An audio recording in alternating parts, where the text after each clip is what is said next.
পক্ষ থেকে আমাদের অন্তর্বর্তীকালীন সরকারের মাননীয় শিক্ষা উপদেষ্টা মহোদয়ের সাথে আমাদের পূর্ব নির্ধারিত আজকে সাক্ষাতের সময় নির্ধারণ করা ছিল। সেখানে আমাদের নির্দিষ্ট কিছু বিষয় নিয়ে ওনার সাথে অত্যন্ত সৌহার্দ্যপূর্ণ এবং আর বলা যায় যে সফলভাবে আমাদের এই প্রোগ্রামটি বা আমাদের সৌজন্য সাক্ষাৎ প্রোগ্রামটি সফলভাবে সম্পন্ন হয়েছে।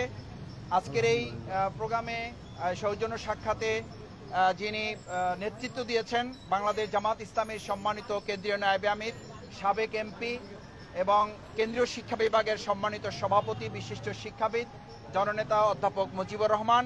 তার সাথে আমাদের এখানে এসেছেন আমাদের আদর্শ শিক্ষক ফেডারেশন, যেটা তার সম্মানিত জেনারেল সেক্রেটারি বিশিষ্ট শিক্ষাবিদ অধ্যাপক ফজলুল করিম আছেন, আমাদের কেন্দ্রীয় শিক্ষা বিভাগের মেম্বার সেক্রেটারি সদস্য সচিব বিশিষ্ট শিক্ষাবিদ আমাদের শ্রদ্ধাভাজন ডক্টর ইকবাল হোসেন ভূঁইয়া আছেন, অধ্যাপক নুরুন নবী মানিক সিটি কলেজের সম্মানিত অধ্যাপক এবং মহানগরী কর্মপরিষদের সদস্য, আমি ডক্টর শফিকুল ইসলাম মাসুদ কেন্দ্রীয় কর্মপরিষদ সদস্য, ঢাকা মহানগরী দক্ষিণ জামাতের সেক্রেটারি সহ আমাদের মাঝে আর উপস্থিত ছিলেন, উনি আরেকটি কাজে সচিবালয়ে এখনো আছেন, আমাদের সাথে মিটিংয়ে ছিলেন প্রফেসর ডক্টর কোরবান আলী সাবেক ভাইস চ্যান্সেলর সহ আমরা বেশ গুরুত্বপূর্ণ অনেকগুলো বিষয় শিক্ষা সংক্রান্ত, শিক্ষক সংক্রান্ত বিষয় আলোচনা হয়েছে, স্বতন্ত্র মাদ্রাসা ইবতেদায়ী মাদ্রাসা সংক্রান্ত আলোচনা হয়েছে, এমপি ও নন এমপিওভুক্ত বিষয়গুলো নিয়ে গুরুত্বপূর্ণ আলোচনা হয়েছে, জাতীয়করণের বিষয়ে আলোচনা হয়েছে, তারপরে অবসর ভাতা সম্পর্কিত বিষয়ে আলোচনা হয়েছে। এরকম যে বিষয়গুলো আলোচনা হয়েছে আমাদের মাননীয় উপদেষ্টা মহোদয় সময় দিয়ে মনোযোগ সহকারে তিনি কথা শুনেছেন এবং আমরা লিখিত ওনাকে একটা আমাদের পক্ষ থেকে প্রস্তাবনা পরামর্শ আকারে সেগুলো ওনার কাছে দিয়েছি, যেগুলো নিয়ে ইতিমধ্যে রাজপথে আপনারা দেখেছেন যে শিক্ষকবৃন্দ দিনের পর দিন মাসের পর মাস অন্তর্বর্তীকালীন সরকার মানুষের অনেক প্রত্যাশা যেমন পূরণ করছে, শিক্ষাবিদ, শিক্ষক, ছাত্রছাত্রী, শিক্ষা প্রতিষ্ঠানগুলো আপনারা জানেন যে বিগত ফ্যাসিস্ট সময়ের সরকারে সবচেয়ে বেশি ক্ষতিগ্রস্ত এবং ধ্বংস করা হয়েছে যে ডিপার্টমেন্ট, সেটা হচ্ছে শিক্ষা বিভাগ। সেই বিভাগ নিয়ে বাংলাদেশ জামাত ইসলামী অন্তর্বর্তীকালীন সরকার আসার আগেও আমরা ফ্যাসিস্টদের সময় এ ব্যাপারে অত্যন্ত কঠোর ভূমিকা পালন করেছি, রাজপথে আন্দোলন লড়াই সংগ্রাম করেছি, শিক্ষকদের নিয়ে আমরা ভূমিকা পালন করেছি, বিভিন্ন সেমিনার সিম্পোজিয়ামে আমরা কথা বলার চেষ্টা করেছি, আমরা আওয়াজ তুলে আমাদের শিক্ষক শিক্ষিকা বীরানদের পাশে থাকার চেষ্টা করেছি এবং অন্তর্বর্তীকালীন সরকার যেটা 2024 সালের 5ই আগস্টের জুলাই গণঅভ্যুত্থানের মাধ্যমে এসেছে, আমরা সেই সমস্ত শহীদদের স্মরণ করি যাদের কারণে আজ এই অন্তর্বর্তীকালীন সরকার, যাদের কারণে আজ এই খোলাভাবে আমরা দাবিগুলো ন্যায্য দাবিগুলো অন্তত তুলে ধরতে পারছি। সেই শহীদ, আহত, পঙ্গুত্ব পরিবারগুলোকে স্মরণ করে এ পর্যায়ে আপনাদের সামনে আজকে মাননীয় শিক্ষা উপদেষ্টা মহোদয়ের সাথে যে ফলপ্রসূ বৈঠক হয়েছে, অত্যন্ত সৌহার্দ্যপূর্ণ পরিবেশে তিনি মনোযোগ দিয়ে সময় নিয়ে আমাদের কথা যেগুলো শুনেছেন এবং আমরা যে কথাগুলো তার সামনে উপস্থাপন করেছি সে ব্যাপারে সংক্ষিপ্ত ব্রিফ করবেন আজকের এই প্রতিনিধি দলের সম্মানিত নেতা, কেন্দ্রীয় নায়েবে আমির, সাবেক এমপি, কেন্দ্রীয় শিক্ষা বিভাগ বাংলাদেশ জামাত ইসলামীর সম্মানিত সভাপতি, বিশিষ্ট শিক্ষাবিদ জননেতা অধ্যাপক মুজিবুর রহমান আপনাদের সামনে এখন কথা বলছেন।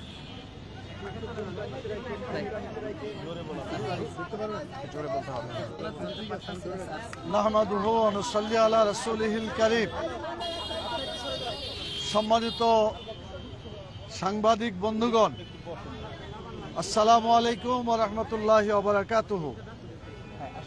ইতিমধ্যেই আপনারা জানতে পেরেছেন কি কারণে আমরা আজকে এখানে এসেছি। ডক্টর শফিকুল ইসলাম মাসুদ আপনাদের কাছে অত্যন্ত সুন্দরভাবে বিষয়গুলো তুলে ধরেছেন। আমি সংক্ষিপ্তভাবে যে জিনিসটা আপনাদের সামনে বলতে চাই, বিগত ফ্যাসিস্ট সরকারের আমলে আমাদের দেশের শিক্ষা ব্যবস্থা একেবারে শেষ করে ফেলেছিল। বিশেষ করে অনৈতিক শিক্ষা ব্যবস্থা এবং ইসলাম বিরোধী শিক্ষা ব্যবস্থা তারা যেভাবে গড়ে তুলেছিল, তাতে মানুষের চরিত্র থেকে শুরু করে যুব সমাজের ভবিষ্যৎ একেবারে ধ্বংসের কিনারায় চলে গিয়েছিল। আমরা সেগুলোকে সামনে রেখে আজকে আমাদের সম্মানিত শিক্ষা উপদেষ্টা মহোদয়ের সাথে কথা বলেছি প্রায় ঘন্টাখানেক। আলহামদুলিল্লাহ অত্যন্ত ফলপ্রসূভাবে এই আলোচনা হয়েছে।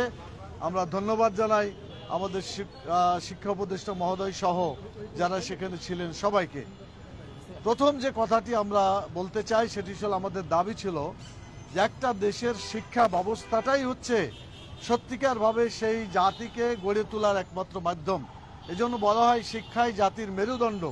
কিন্তু শিক্ষা যদি জাতির মেরুদণ্ড হয় তাহলে ওই শিক্ষার মেরুদণ্ড হবে শিক্ষকেরা। অতএব শিক্ষকরা যদি না দাঁড়াইতে পারে শিক্ষা ব্যবস্থা ঠিকমতো কায়েম হতে পারে না, আর জাতিকে গঠনও করতে পারে না। সেজন্য আমাদের প্রথম দাবি ছিল, এবং আমরা বলেছি, এটা শুধু আমাদের দাবি না, দল মত জাতি ধর্ম বর্ণ সকলেরই একই দাবি, যে বাংলাদেশের সকল শিক্ষা প্রতিষ্ঠান, সকল শিক্ষার সাথে জড়িত যারা, তাদের চাকরিকে যেমন জাতীয়করণ করতে হবে, প্রতিষ্ঠানগুলোকেও সেভাবে জাতীয়করণ করে আমাদের দেশের শিক্ষা ব্যবস্থাকে সুন্দরভাবে গড়ে তুলতে হবে। এই ব্যাপারে তিনি বলেছেন যে আমরা এর আগেও দাবি শুনেছি, আপনাদের পক্ষ থেকে শুনলাম, এটা আমাদের আলোচনার মধ্যে আছে, আগামীতে আমরা আলোচনা করব। দ্বিতীয় যেটা ছিল সেটা হলো শিক্ষকেরা থাকবে ক্লাসরুমে, তারা মাঠে ময়দানে কেন এসে না খেয়ে প্রেস ক্লাবের সামনে অথবা অন্য কোনো জায়গায় তারা এভাবে বিভিন্নভাবে মানে অনশন ধর্মঘট থেকে শুরু করে অনেক কিছু করছে, এটা যাতে করতে না হয়, তাদের সাথে সম্মানজনকভাবে যাতে আলোচনা করে বিষয়গুলোকে ঠিক করা হয়। আমরা নন এমপিও শিক্ষকদের এমপিও যাতে দেওয়া হয় সেজন্য আমরা দাবি করেছি। বিশেষ করে বিগত 17 বছরে যাদেরকে অধিকার থেকে বঞ্চিত করা হয়েছে দলীয় কারণে, অথবা তাদের দলের সদস্য নয় সেজন্য যাদেরকে বঞ্চিত করা রাখা হয়েছে, সেজন্য আমরা বলছি যে সকল মানে অধিকার বঞ্চিত নন এমপিও শিক্ষকদের এমপিও মুক্ত করার জন্য দ্রুত ব্যবস্থা নেওয়ার জন্য তারা এটাকে দেখবেন। এবং অবসর ভাতা মানে বিভিন্ন কারণেই যে সমস্ত শিক্ষক অবসরে গিয়েছেন, সাথে সাথে পাওয়া উচিত ছিল, আশা করে পরিবার ছেলেমেয়েরা আশা করে অবসরে গেলেই যাতে টাকাটা পেয়ে যায়।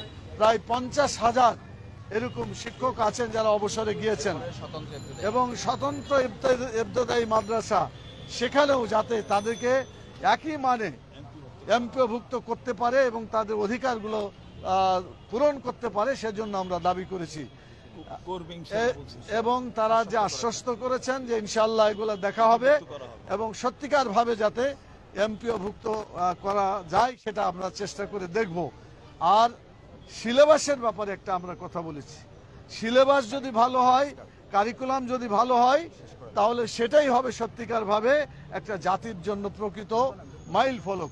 সে ব্যাপারে আমরা প্রস্তাব দিয়েছি যে সকল ধরনের শিক্ষা প্রতিষ্ঠানের সকল নেচারের হাই স্কুল কলেজ বিশ্ববিদ্যালয় থেকে শুরু করে মাদ্রাসা এবং সব ধরনের শিক্ষা প্রতিনিধি নিয়ে একটা জাতীয় কমিটি করে সিলেবাস প্রণয়ন কমিটি করবে, যাতে এদেশের জনগণের প্রত্যাশা অনুযায়ী একটা বই পুস্তকের এই সিলেবাস গঠন করা যায়।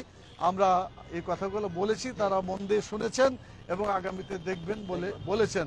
আমরা আশাবাদী আমাদের এই কথার মাধ্যমে গোটা দেশ এবং জাতির প্রতিফলন হবে এবং আগামী দিনে বাংলাদেশ একটা সুন্দর রাষ্ট্রে পরিণত হবে এবং শিক্ষা ব্যবস্থা ইসলামীকরণের মাধ্যমে যাতে এদেশে ঈমান আকীদার অনুযায়ী শিক্ষা ব্যবস্থা গড়ে ওঠে, সৎ এবং আলোকিত মানুষ তৈরি করার যে শিক্ষা ব্যবস্থা, এই ব্যবস্থা প্রণয়নের জন্য আমরা বলেছি, ওনারা দেখবেন বলে কথা দিয়েছেন। আমরা আশাবাদী ইনশাআল্লাহ এগুলোর ব্যাপারে সুবিবেচনা করা হবে। আপনাদের সবাইকে অসংখ্য ধন্যবাদ।